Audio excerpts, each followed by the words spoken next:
Welcome to the Deep Dive Spirituality Conversations podcast. I'm your host, Brian Russell, and today it's a real privilege to have as my guest Beth Fisher.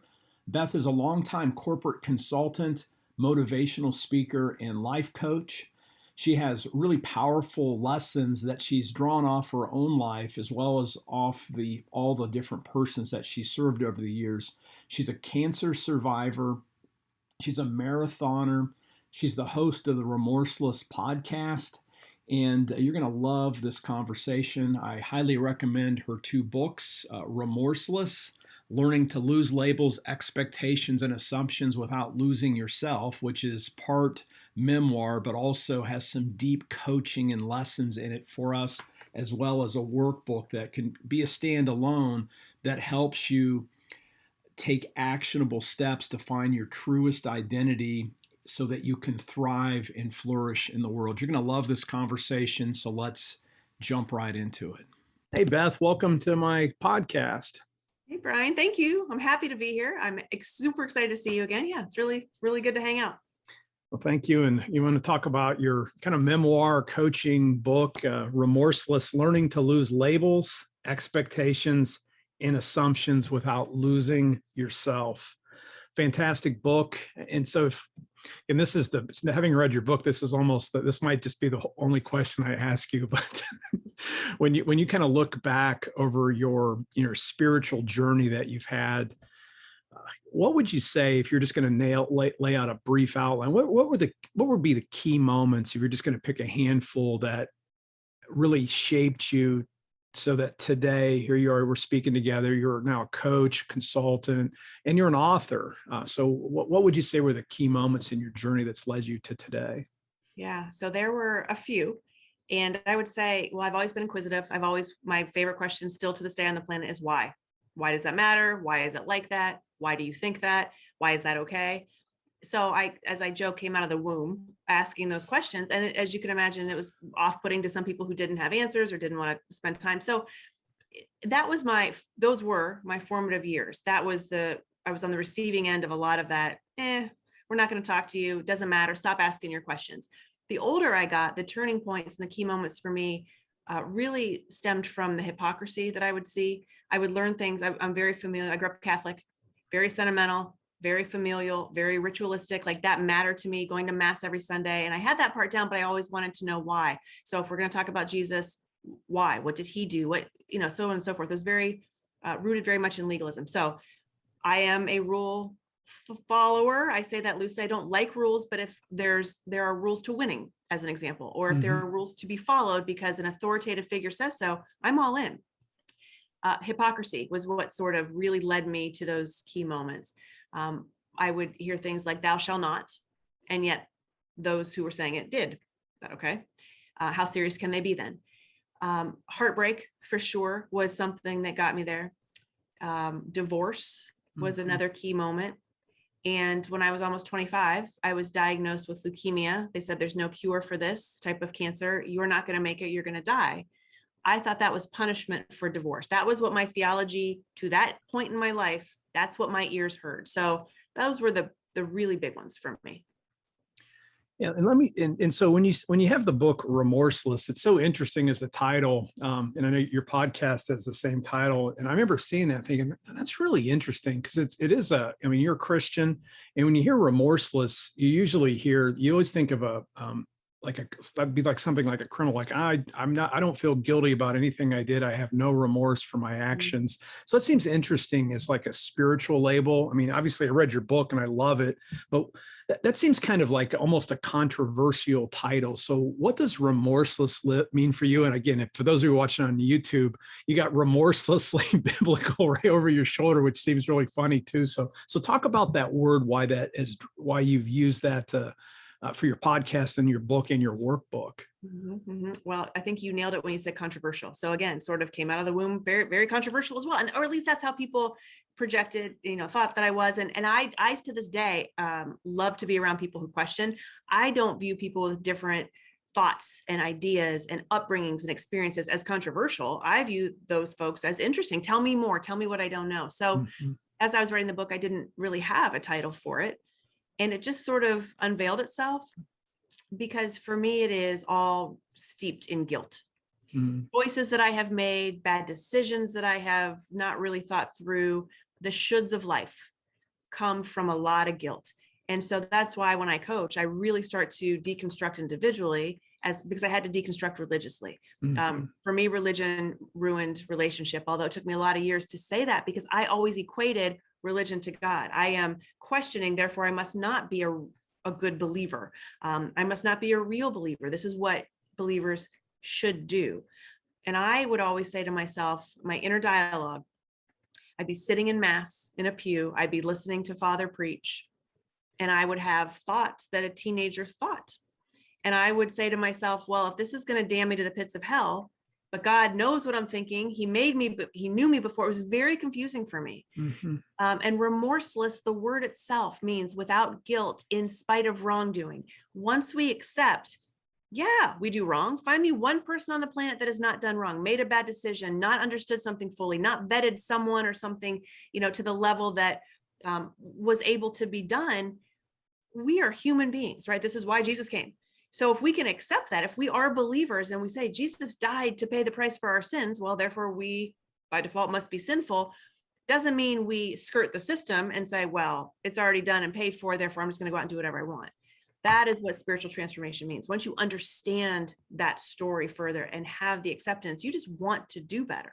You want to become more Christ-like. So remorseless for me is always a reminder to my viewers and listeners and readers, you know what? Show up in your life without guilt, in spite of wrongdoing. Be okay with the wrong that you've done. It's gotten you to where you are today. We are always to learn from those experiences. And I know, trust me, firsthand going through a lot of doozies. When you're in it, one, you don't want to be. Two, you always say, how did I get here? Three, you just said, like, I don't deserve it. You go through grief. You were in the stages of grief. I can't tell how many times I would say, how is this my life? This Wow. is not what I signed up for. This is not who I am. How did I get here? So remorseless for me is always a reminder just to be who you are and not feel shame for the guilt that you've done, the wrongdoings that have occurred. Learn from those and just be the person that you're created to be without all of that.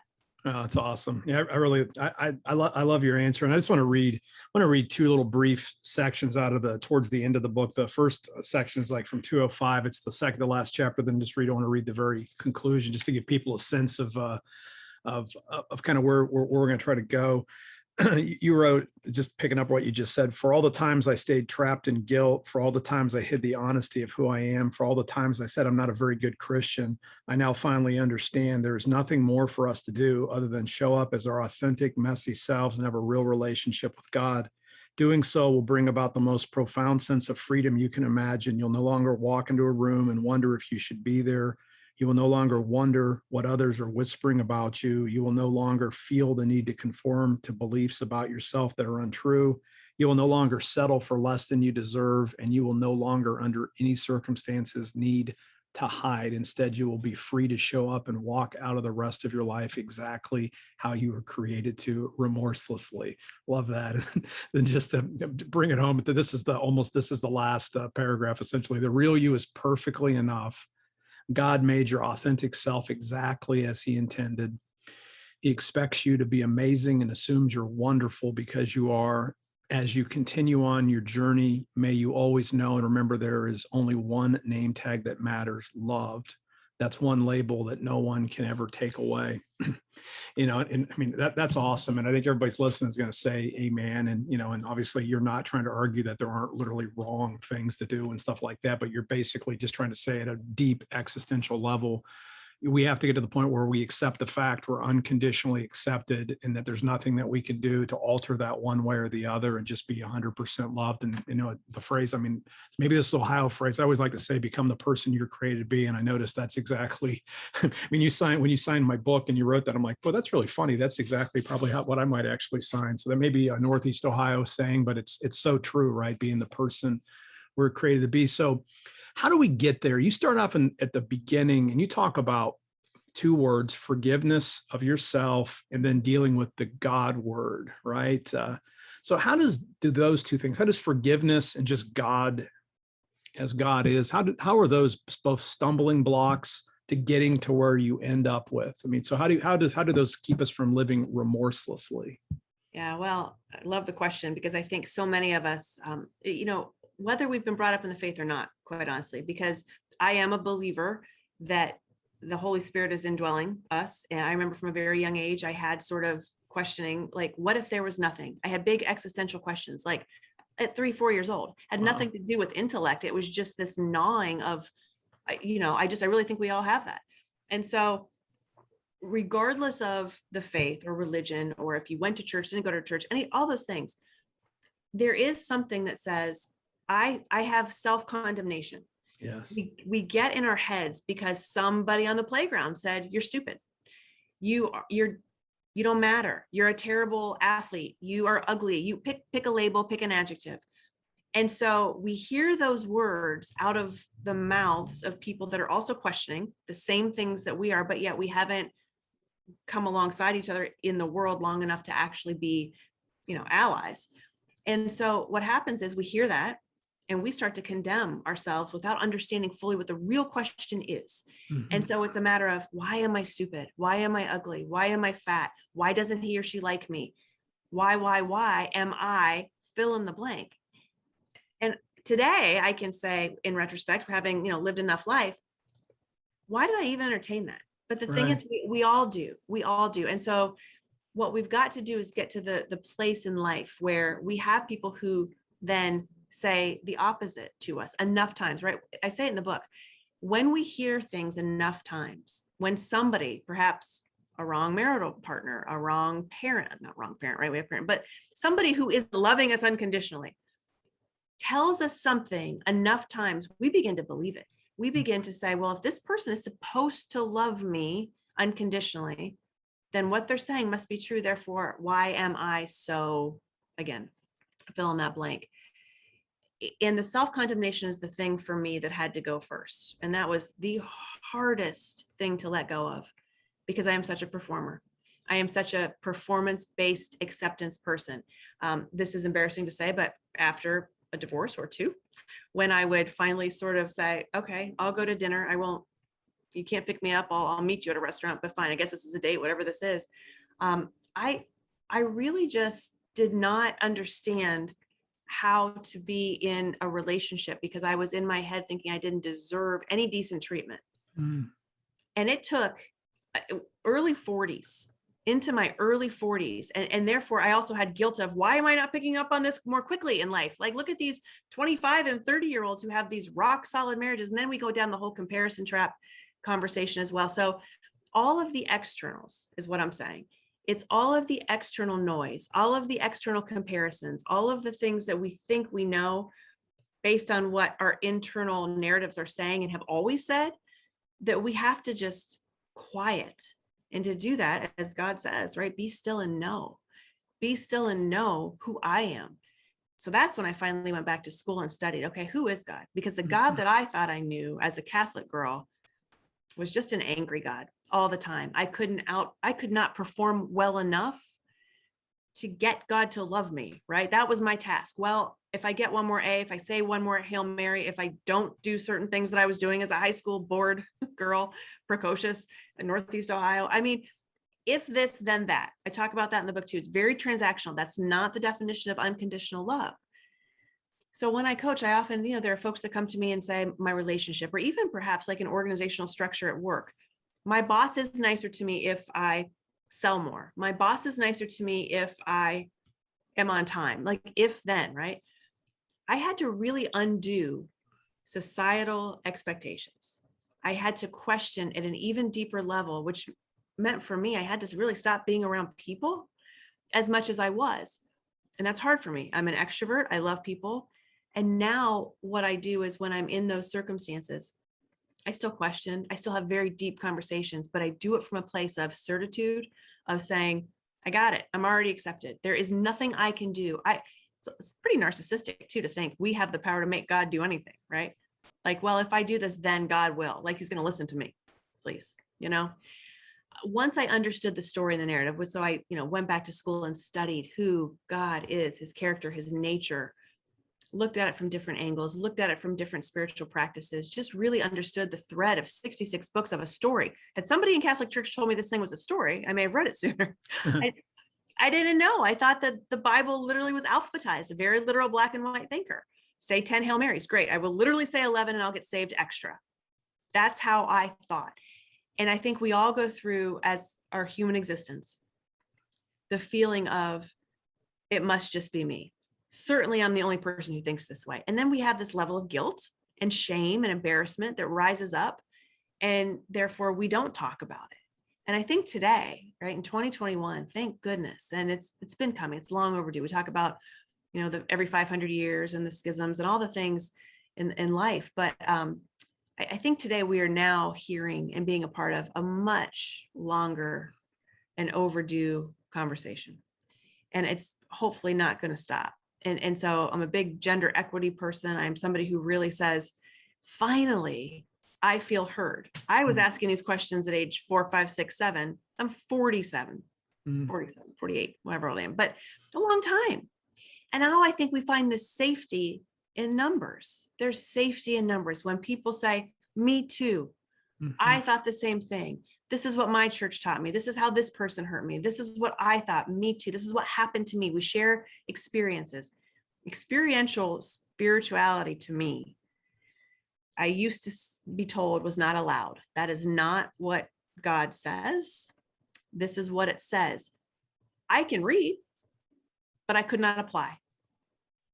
So I hope that, again, long-winded, I get a little bit off track, because I get riled up about all this stuff, because it's so important for me to say God and who we are, the self-condemnation, forgiveness. We've got to forgive ourselves. We have to really believe that we are forgiven. And that is God, right? He's the ultimate. This is why he sent his son. So if we truly believe that, and we can say, yes, Jesus, I believe in you. I believe what you did was for my sins. Then that means we're forgiven, overdone, east, west. That is, it's over, is not remembered. So if we live like that and live that out, we can then have the freedom and the confidence to say, I'm going to make this decision knowing I deserve to make a good one. Knowing that the decision I made when I was 15 is not part of this thought process.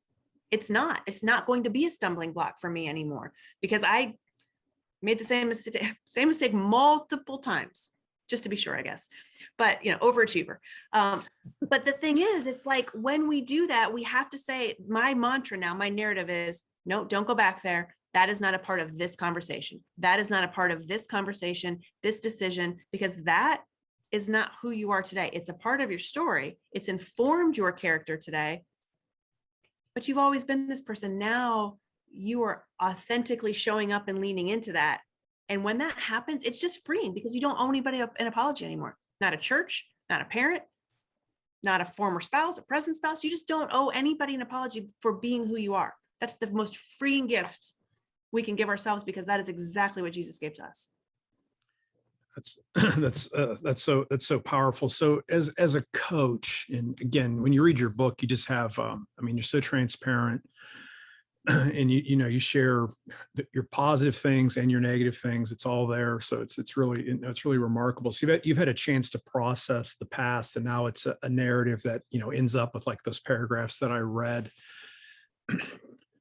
How do you help people that have had difficult circumstances, whether it's a divorce, whether it's, feeling guilty because they had sex with somebody and then married him and they get stuck in a bad relationship, or or maybe they had a period where they were promiscuous. Or it could be feel guilty because they stole something, whatever. So how do you help people go back and see, because you pretty much lay your whole life out. And then what you just said, though, is that that's not part of today's conversation, but you've put it away in some way. So how do you help people to essentially come to grips with their past, no matter how good it was or even how troubling it was, in a way that gives them empowering resources to live today and into a new future that's hopefully a 2.0 or a 3.0 version?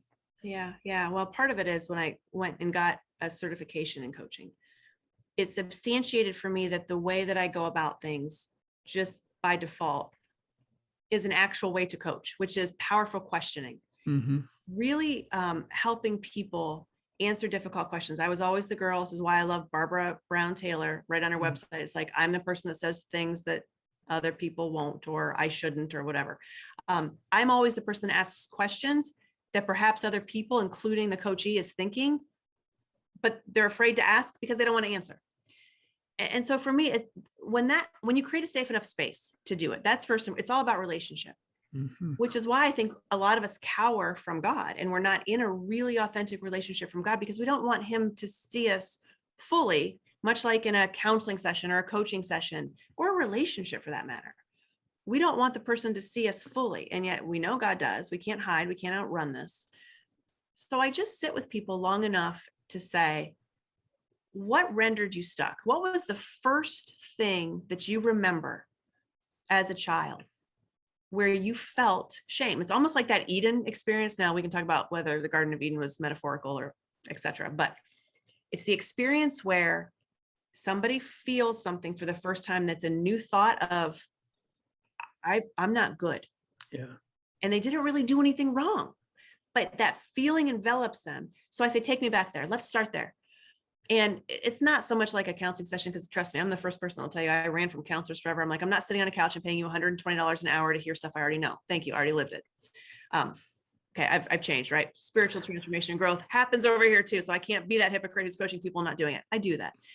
I say it in jest because humor has gotten me through a lot of things in life. Yeah, it's good. And I do think that there's an element that if God created us, and there are many, many funny people in the world, okay, well, then therefore humor is holy, as long as we're wielding humor in a way that is uplifting and encouraging, just like words, right? Blessings and curses. I can use my words to tear somebody down, which I used to do as a self-defense mechanism, or I can wield them to lift others up. So in a coaching situation, when it's a safe enough space where people can say, this is who I am. I'm quirky, I'm stoic, I'm funny, whatever those things are. And there's no judgment on the other side. Great. God made you too. I love this about you because now you are okay with who you are. So I just really walk people through a lot of deep questions that help them get to the point, sort of the baseline undergirding of, wow, maybe this is why I'm showing up every day like I am, why I'm faking it, why I'm pretending, why I'm not doing the thing that I know I really am called to do that brings me joy, that lights me up. It's just an acceptance and an awareness, not in that order. An awareness and then an acceptance. And within the acceptance, that phase, it comes with a lot of sort of ownership. Blame shifting is a big thing that people do, right? I'm like this because my parents this. I'm like this because church that. You know, I'm not exempt. I did the same thing. When you can forgive others, constructs, institutions, parents, people, if you can forgive other people, which we're called to do, and I'm telling you, it's the best thing we can do for ourselves. It's not necessarily to, you know, assuage them of their own guilt. It's basically to say, I let this go. I let this go so I can move forward. It's too heavy for me to carry. But if we have the propensity to do that for other people who have wronged us, how can we not do that for ourselves? How can we not forgive ourselves? So I really just work with people in a coaching environment to say, you don't need to apologize for being you. There is no guilt. Don't be guilty for being you. That's the craziest waste of time I've ever heard in my entire life. And yet we all are guilty of it, right? So. And that's, I mean, the heart of your work seems to be around guilt and shame. And I mean, they're not, those are two different things in a way, but they're obviously, they get tied in really tightly to each other with identity. And, you know, when I read your story, you have, again, there's so many things like when I'm just talking to you, and it encourages me, because I know, like, I almost lost my faith just going through a divorce. And that's on all the other podcasts. So we can get into all that stuff. And if people are really interested, go back and listen to like episode 8 or whatever, if they want to hear my whole little personal story. But, that was my thing. And I know what that did to me, but, you know, even though, and that was, I feel bad about that sometimes, that I almost lost my faith because I had so much support, I had so many resources, and it still didn't cut it for me. But when I read your book, like, you have a million reasons why you shouldn't be a person of faith, as far as I'm concerned, but you are like, you know, again, I don't remember where it is, but you had gotten divorced. you go and tell your pastor looking for some help, and I forget what the person tell you, something almost ridiculous that you got to wait 6 months or something and you can never have sex again. I think that's what it was, something like that, right? Yeah. So literally that was the resources that you got from a spiritual mentor when you were in pain. So how did you keep your faith, or regain it, or whatever that, because that seems like you have a million reasons that you could be remorselessly atheist, could be the title of on the sign behind you or something. Honestly, Brian, I think I'm just that kind of person. Part of it is wiring, and part of it is I have sort of this stick-to-itness that I'm like, I'm not going down fighting. Yeah. Or if I'm going down fighting, it's not going to be without showing up for the fight, right? Like, yeah. Because there's an amount of grace that needs to be extended. I used to be a person that sort of my defense mechanism was I'm always right. Like, I got on my own nerves, really, about the whole thing. I was just like, I don't know, I'll argue to argue just because I want to prove my point. I can look back now and say this was all God's doing. Yeah. And I used to be the person too that was like, don't give me the cheesy cliches. I don't want to hear them. I am a walking cheesy cliche now at times, because I think we all get to a point where God's like, really? Okay. I'm going to keep pursuing you relentlessly, because this is what unconditional love is. You just have to believe you're worthy of it. And I didn't for many, many years. And so at that point, when I went to the pastoral care person, and I had been in that church for a long time, my husband left me. It wasn't by choice. I said, what do I do? And I got thrown legalism. Yeah. When I really just needed a hug to say, you know what, you are okay as a human. I'm so sorry you're going through this. I love you. We love you. What can we do? We're here for you. None of that. It was check. And this is when my fighting spirit, I mentioned, I didn't want to fight. I didn't, because in the middle of a divorce, you're kind of argued out anyway, right? Yeah. I was over it, and I was weeping, and I'm not a person that really shows emotions easily, but I was done. I was so spent. And when those words came, I just immediately started to cry. And I thought, I don't know what to do. I don't know what to do. Should I stay? I don't know how to handle this. And then when he said to me in follow-up, oh, and P.S., you can't teach. I was teaching Old Testament, New Testament. I love to teach. I love to teach people scripture. And he said, that's a 6-month waiting period until you're healed. And that's when my fighting spirit found its voice and said, and what chapter and verse might I find that one in? Again, to the hypocrisy. You can't have it both ways. If we're going to teach people that Jesus loves us, then we've got to show people the love. How is anybody supposed to believe that we are loved by a God who we're made in his image, and this is what we're displaying? This is the image that we're portraying. It's a poor rendition, let me tell you. So no wonder people say, you can say it all you want, you Christians, right? Boy, you really are showing the love of Christ. And what are we going to say? Not everybody. I'm not saying painting it with a broad stroke. But what I am saying is when we individually have experiences like that, a divorce, and people are shunned from the church, pick a thing. It doesn't matter. A loss of a loved one. I shared with you too that when I was in the hospital, I had a bone marrow transplant when I was 25. I was the only person that walked out of there alive. And I was making friends with everybody there. We were all attached to our chemo poles. I was knocking on doors, trying to rally the troops. I mean, it was, we were sick. And I said, what's your story? Where are you from? Who are your people? Tell me about you, right? And I got to know them each very, very well. And again, keep in mind, my theology taught me I was there as punishment. Mm-hmm. And when I watched every single one of those folks whom I befriended die in front of me in that 35-day stint that I was in, and I was the only one who walked out alive, I thought, I don't deserve this. Yeah. I don't deserve this because I'm the bad one. I sinned. If I am a terrible sinner for being divorced, what did they do? And I got myself into this legalistic battle of sins are weighted. No, they're not. No, they're not, because we don't have more mattering or worth than each other. Right. And so therefore, nothing that we can do is a bigger sin to God. God is the all forgiving, all loving, all powerful God. So he has the ability and the want and the care to forgive any sin we've ever done. Doesn't matter if you stole a Snickers bar or in our society, what killed somebody. I mean, I say that to give two very opposite ends of our human mind spectrum. So I just didn't want to give up. I just found my fighting spirit a little bit to say, I think there's maybe a crack in your thinking.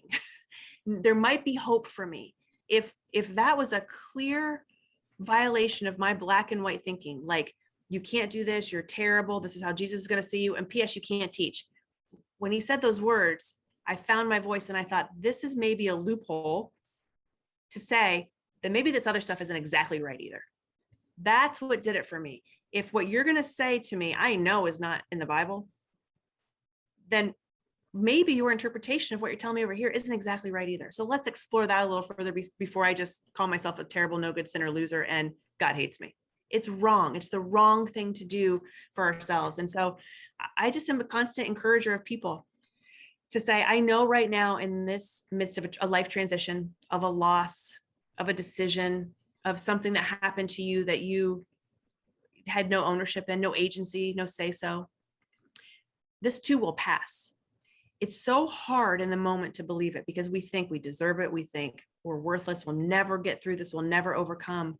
There's so many stories out there of people who have gone through so much in life and still are the most peaceful believers in Christ you'll ever meet. And that's just, we see all the stories. Look at Stephen, right? Pick people in the New Testament. We can just go through and see those examples of every single thing that we go through. None of it's new. We might have new technology, but the human existence of our choices or bad choices. I mean, King David, as an example, one of my favorite dudes in the Old Testament. I'm like, this guy had everything, right? He was like ruling the whole Mediterranean, all the wealth, all the women, all the stuff. And he was still fairly miserable inside because of choices that he had made in his past. He was still haunted by those choices. So we're not alone in this whole thing. And I think that gave me the most solace of anything, just to say, I'm going to find the fortitude and I'm going to keep going. I'm going to figure this thing out. And if it can't be figured out, I'm going to keep trying every single day. As long as I still have breath to breathe, I'm doing it because it matters. And I believe that is how we are supposed to become more Christ-like and transform and grow and change spiritually, emotionally, physically, all of it. It's all intertwined. How do you help people to get to be radically honest with themselves? Because again, when I read your book, and it's like I'm considered fairly transparent, but I was like, wow, I'd love to be able to write a book like Remorseless at some point. That'd probably be my autobiography, I guess, or whatever. But how do you help people to open up to the truth? Because I mean, I think one of the key principles of coaching is, progress depends on telling yourself the truth at some level. And you certainly have done that. But how do you actually help maybe a client who maybe thinks they're cracked open, but haven't gone all the way? I mean, what are some ways to help a person to just deal with the givens? Mm-hmm, mm-hmm. Again, I go back to deeper questioning. And so I think, read people pretty well and pat answers, sort of like automatic answers, maybe perhaps an answer that this individual is always given when asked that very sort of expected question. You go to counseling, you know what they're going to ask you for the most part. Yeah. And much of it is time. It's certainly not like, hey, we're going to solve this in 45 minutes. Right. But it is, okay, I hear you. I see you. I value what you're saying. Now let's see if you can see you can hear you, and you can value yourself. And when those things align, it's really a great process and just progress for me to see unfold, because it's helping people understand they're worth it. Mm-hmm. They're worth tearing down that wall, and they are worth saying, this is who I am on the other side. And you don't have to like it. You just have to treat me with respect and compassion and dignity. And that's enough. And so it's really just kind of sharing that space and saying, I do see you. I hear you. Let's talk about whether you see you and hear you. How has that been a shift for you? Just as something really interesting. Like I've always thought, and you mentioned Barbara Taylor Brown or Brown Taylor, I forget what her name is, but that, that she'll say stuff that other people won't say. And I've always thought, one of my favorite coaches, and this isn't a Christian coach, but it's Rich Lidfin. And he always just says, a coach isn't your friend. A coach likes you and may even love you and is going to hold space for you. But if you're going to have a coach, you have to be willing for them to say stuff to you that nobody else would ever have the guts to say. Yeah, that's right. And so how have you learned, because I think this is interesting, just knowing your story. If you were always worried about what other people thought about you, it's a complete 180-degree shift to actually be able to be courageously, remorselessly honest with the person that you're talking to. Like, you might say something like, if you're coaching me, just really just call me out on my BS. And that's what I would hire you to do, basically. But how hard is that for you? Or do you have any problem with that anymore? Do you still like, I hope the client likes me, so I'm not going to say this thing? Or Oh, I see. No, yeah, because yeah. no, I have zero problem. Zero problem. I do not hesitate. And what's interesting is I never did either. When I was able to couch it, as an example, I was in corporate sales for 25 years. Mm-hmm. So I had this sort of ability to go into a room, and because I don't see people differently, right? There's a lot of egos in boardrooms. There's a lot of hierarchical structure. And I just thought, whatever, your person, and not disrespectful, but in a way, like, that wasn't a wow factor for me. That was let's have a decent, compassionate, dignified conversation. And let's just be honest and transparent. So I would definitely call people out in a business environment, because I was able to do it in a way that I sort of had industry knowledge, right? Sort of expertise in this area. So I did not at all feel like there was a situation where I wasn't able to be respected with the word. Now, whether or not they took it, that's on them. I got to the point where I was like, okay, I can share this with them. I can be blunt. They can say, well, we don't need your product and service. I'll be like, I think you do, and here's why. How can you say that when you're losing money? How can you say that when the ROI of this is, 3 months, whatever those situations were, and facts back that up? I can do that now in a very loving way, because I like to think, the same sort of expertise, because it's experiential for me. Again, I would, as an example, I don't go to a marriage counselor with somebody who's never been married. I don't go to a marriage counselor with somebody who's my daughter's age, who's 24. I'm like, really, please tell me how to live life. And I don't mean it disrespectfully. I mean it like, I know you think you know. Come talk to me when you've got 20 more years under your belt. There's something to that. I would much rather sit in a room with somebody who's in their 60s who says, let me talk to you about empty nesting. Let me talk to you about retirement. Let me talk to you what it's like to have physical inabilities that I once had when I was in my 20s and 30s. I want stories from those people who've lived it.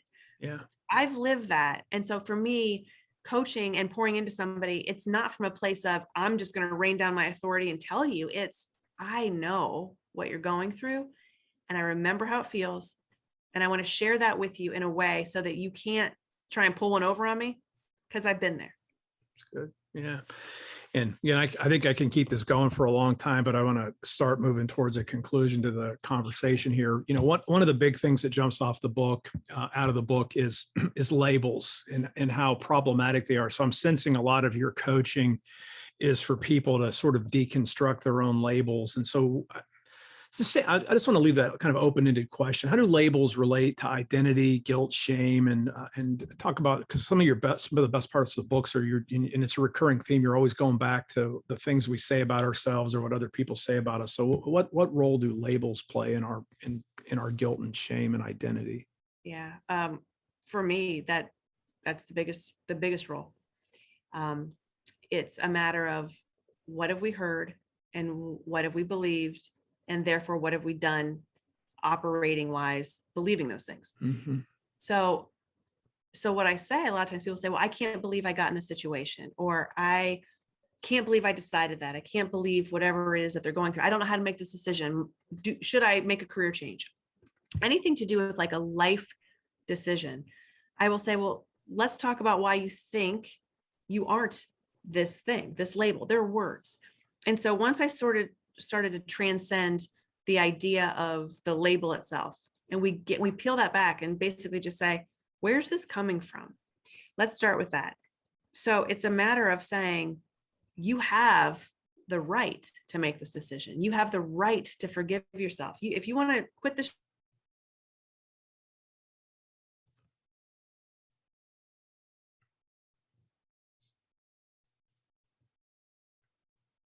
it's always asking that why. So, for the labels themselves, I oftentimes have people do an exercise, and this is in the workbook, which is sort of just like dumping words onto a page, just completely free thinking, no grammatical structure. Just get it out of your head and onto paper, and then look at it. What are your own words that are recurring, that you say, that you believe about yourself? What about those are accurate? What about those are you showing up in the world and living like? And what about those words that you are reminding yourself who you are really inauthentic. Yeah, it's just, you have to get those out there. You've got to deal with the things that you continue to struggle with, because they don't just go away on their own. We've got to put the work in. We've got to deconstruct. I know it's an overused word, but if you want to build something back up and shape it into the person that you maybe perhaps you always have been, then all the stuff in between that's like the structure is going to fall down unless you deal with it. You've got to just tear it down, burn it down, right? Burn it down, build it back up, and start with a lot of the things from the structural standpoint that have always been, but you've heard so many labels that you've hidden those things. Good. It's good. So you're not necessarily like, do you encourage people to have a metaphor for themselves, or like if you got stuck on a label, like, like one of the labels I used to use, and I took it as a comment for a long time, was workhorse. Oh. And, that was great. Got me pretty much everything that I have. But it gets really old after, by the time you're mid 40s, or let alone 52. And so I've decided I'm like, okay, I'm not a workhorse. What I want to be now, like, I'm not the guy that'll run through a brick wall, even though that's how I used to see myself. I want to be a ninja who uses minimum effective amounts of energy to be completely lethal. That's kind of how I shifted the thinking. Or I even used to call myself a donkey, a workhorse kind of a thing. And I thought, I heard somebody talking about a donkey, and that donkeys actually just don't do anything. They just stand around all day and eat grass. And so I think about that now. So I just kind of played around with it. Again, I'm not asking necessarily to coach me right now, but would you push me farther than like reinterpreting labels that don't serve me? Or do you actually try to get people to basically jettison them? Or, so what's the end game with labels? Yeah, both. To rewire, essentially, right? To again, sort of reconstruct, reconfigure. But absolutely, especially, it sounds like you're a person that used a lot of your own inner dialogue, right? To perform, to show up, to do certain things. It both helped me and didn't help me at the same time, right? That's right. So if they're no longer serving you, I've got clothes in my closet from the circa 1980s. Those are no longer serving me.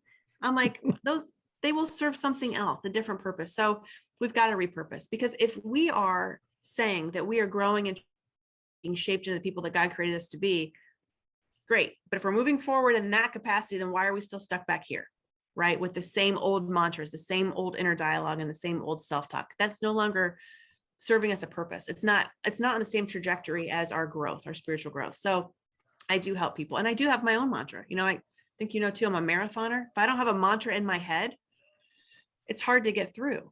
You've got to have a lot of positive self-talk. And it's amazing when you replace the negative with the positive. Again, I know it sounds cliche and like, yeah, okay, whatever, but try it. For all the people that are sort of like the naysayers, and I used to be one, but I wasn't doing it. And when I started doing, I'm like, well, maybe there's something to this. No, that's right. I'm a firm believer. I've used affirmations or mantras, however you want to talk about them, to basically reframe my own brain to make sure that I can really live into who I need to be, to remind myself of who I truly am. And I probably said this I might have said this on the podcast when you interviewed me on your show, but I love that, even that line, God help me believe the truth about myself, no matter how beautiful it is, as a freeing thing. Obviously, and then you can lay things out. So I use phrases like, I am an ambassador of abundance to every single person that I meet each day. I'm a loving parent. I love my wife. She loves me. We enjoy harmony, support, and beautiful days as we walk into a wonderful future together. I just roll through this stuff every day when I'm exercising, and I do advocate that. So you do the same sort of stuff in your work as you're trying to essentially reframe, or actually, like, we're old enough, back in the 80s, we popped the old cassette tape in, record some songs, but we only had one tape. And so then you're like, oh, I like this other song better. So you tape over top the old thing, right? You got it. That's the best analogy. It's a beautiful analogy. Yeah, it's true. It's like, great, this song was great when I was dating this person. He may have liked Angel by Aerosmith. I no longer like it. And so we'll put a new song in there. That's really good. Right. And I can just keep picking your brain, but let me just ask you a couple of other last questions, and this will be a little bit quicker, and we'll kind of wrap up. And thank you so much for the time here today, Beth. What would you say is next for you? Is there another book? What's your ideal outcome? Is there something that, like a book you're afraid to write? I can't imagine being more like, this is pretty hardcore. So I can't imagine there's something you're really afraid to write, but maybe there is. So what would you say? What's next for you? Well, I actually do have a manuscript in front of an agent right now. So cool. Yeah, well, almost completed, but definitely a proposal. So we're working through some of those stuck places. Writing a book is a long haul. I was ill prepared the first time I wrote. I had no idea what I was getting myself into. I thought, wow. But at the end of it, there's just this sense of relief. So it takes a lot of time to get there. But I do have one that I'm hoping comes to fruition. And it's all about guilt. It's about showing up without guilt. And we have a lot of running stories in there. There's a lot of, for me, life analogies about crossing finish lines and so on, and, consistency over the long game, but it's unraveling guilt throughout that whole process. And so, I'm looking forward to seeing how that comes to fruition, what that turns out like, because it's what I think is close right now may not at all be what, a publisher and agent thinks is close. So there's that. And you're right. I'm afraid is the wrong word, but I am hesitant, I will say, to really go and use some of the language that perhaps, comes to mind first.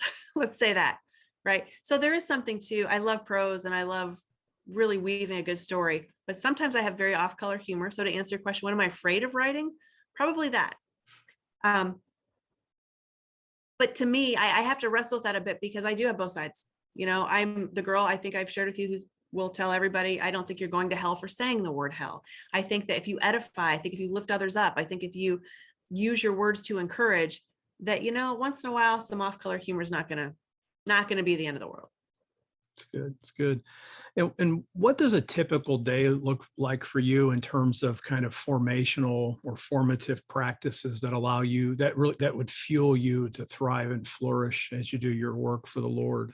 Mm-hmm. So I get up pretty early. I'm in early, 4:00 in the morning, and I have, coffee and journaling time. And really, it's not like I'm in scripture. It's not like I'm in there studying and here I'm in the book of John. Let's write no, it's not like that for me. It's more of that brain dump, as I talked about, things that perhaps have been overnight. And I do a lot of sort of applying, like, oh, this thought popped in my head. Where do I know that something similar like this happened in the 66 books of scripture? And I might just write something like Esther, like just names, just something to remind myself of what I was thinking. So I write that for the first 15, 20 minutes of the day, and then I run. I am a mover. And so for me, all of my thoughts start to sort of percolate, and just, I feel very close to God in nature. I feel very free. I'm a person that you probably picked up on. I don't like to be confined by labels, by boxes, by constructs, or by tiny rooms. Like, I need fresh air. I've learned that about myself over the years, is that when I am outside and I am moving, it could just be a walk too. It doesn't have to be like I'm actually running fast or far. I'm just moving, and I am taking in sounds, and I have air. Air for me is freedom. And I just breathe, and I sometimes just pray, sometimes out loud, sometimes in my head, sometimes I'll chant like just certain mantras over, just thank you, thank you, thank you. Very simple. I've learned that it's all authentic. And there is no way that you're supposed to be in relationship with God other than to show up and have a real relationship. So good. Yeah, people used to get me off the track with that a lot. They used to say, you're supposed to pray to God like this and really mean it. I'm like, but it's Friday. I'm tired. What if I don't mean it as much on Friday if I did on Monday? Does he love me less? Right? That's where my brain went. So now I don't make any sort of apologies for it. I'm just like, hey, God, thank you. Thank you, Jesus, for all you've done. Thanks for the day. Please be with me. Please help me to be a beacon of light. Please help people who are suffering and struggling. And I honestly think that is enough. It's good. Well, remorseless. I like it. One of my favorite phrases about, like, in marriage and relationships, but I think it was just what you just described, spiritual formations like that. It's like, I heard somebody once say, I don't want to work on a relationship. I just want a relationship that works. And I think there's something really freeing about that. And we make things too complicated with God sometimes. It's like, no, it's like you're already accepted. Just be in relationships. So I just loved how you said that. What would be, and again, you got a whole wall of books behind you. I think that's really cool. You look like a professor. It's awesome. And so if you were just going to pick a couple books outside of the Bible itself that have really helped you spiritually, and again, these don't have to be Christian books, but maybe they are, what would be the 2 or 3 books that really have helped you spiritually? Boy, yeah, I do have a book problem. So when I started down this journey of deconstruction, I'll tell you the one that really made me think very deeply is I Don't Have Enough Faith to Be an Atheist. It's funny. I loved that book. I mentioned Barbara Brown Taylor, Holy Envy, Finding God in the Faith of Others. For me, it's about going outside of Christianity and saying, how do other people view God? Yeah. Because that helps me then reframe the only way I've ever known God. And this is the craziest thing I'll never forget when I was sitting in one of my first graduate study programs. I don't know if it was a marriage and family counseling, which was ironic, but I think it was Old Testament perhaps. But somebody said, what does Jesus look like? Just visually. And he was putting up pictures of, an African-American Jesus or somebody from the Middle East. And this is how sometimes naive, just sheltered, I went, well, of course, right? But that's not how my brain had been shown all those years. So now when I really want to just be close and understand humanity and understand how to help others and understand who God is, how he transcends himself, labels, I go right to finding God in other faith systems. And also I really love Father Richard Rohr a lot. The wisdom pattern was a big one for me. So those are a few of my all-time faves. That's really good. And then, obviously, I don't know how many Richard Rohr books I read when I was doing the Centering Prayer book, and it's got a lot of wisdom there. So that's good. Yeah. I guess last question, where can folks find you? What would be the best place to connect with you online? Talk a little bit about your podcast and talk about your coaching. Please. Sure. Yeah. The easiest place where it's sort of like one-stop shopping is bethfisher.com. Fisher. And there are links there to the show, which is Remorselessly Biblical, and that gets turned into the Remorseless podcast. But you can, again, get there from bethfisher.com, and all my social links are on there too. Books, resources, links to speaking engagement. So yeah, that's where I am. Okay. Well, thank you. And I want to thank you, Beth, for just being so kind to be on the podcast. Thank you for writing a really fantastic book, Remorseless: Learning to Lose Labels, Expectations, and Assumptions Without Losing Yourself. This is a really powerful read that would be worthy of anybody's bookshelf. And in the workbook, I've downloaded part of the workbook. It's got a lot of great coaching questions and stuff in there too. So I highly recommend your work. Thank you for doing that.